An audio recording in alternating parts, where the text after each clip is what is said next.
সম্মানিত ভিউয়ার্স, আমার চ্যানেলে আপনাদের স্বাগত জানাচ্ছি।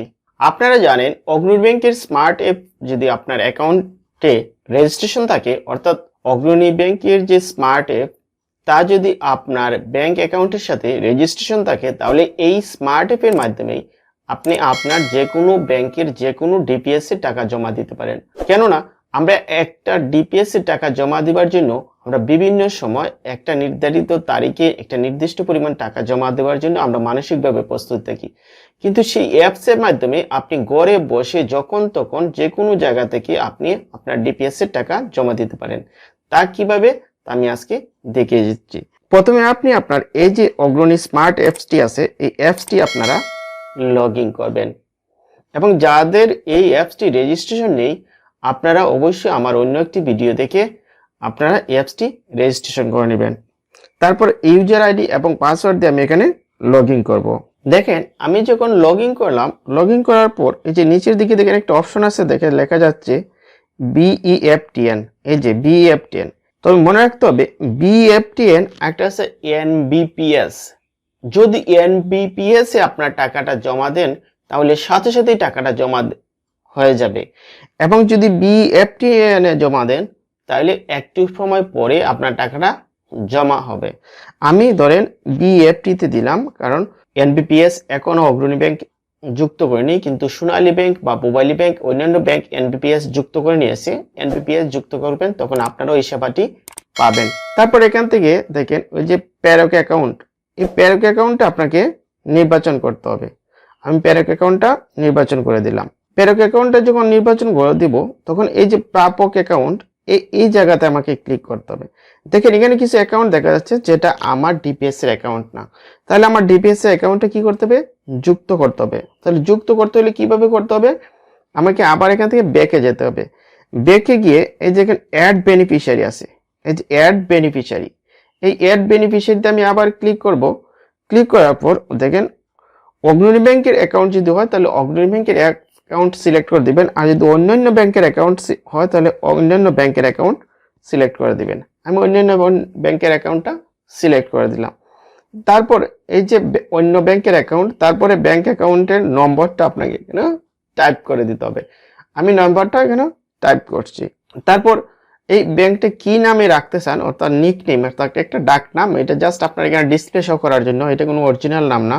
তারপর অ্যাকাউন্ট ধারকের নাম, এই যে অ্যাকাউন্টটা কার নামে আছে তার নামটা দিতে হবে।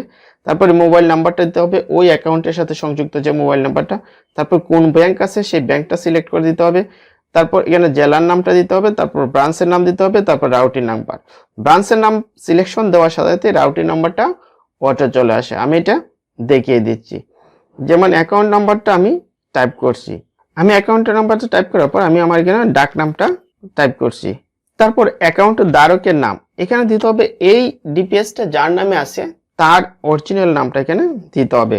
আমি নামটি টাইপ করলাম। তারপর মোবাইল নাম্বারটা, অর্থাৎ ওই অ্যাকাউন্টের যে মোবাইল নাম্বারটা, অর্থাৎ ডিপিএস এর যে মোবাইল নাম্বারটা, সেই মোবাইল নাম্বারটা এখানে টাইপ করতে হবে। মোবাইল নাম্বারটা এখানে টাইপ করছি।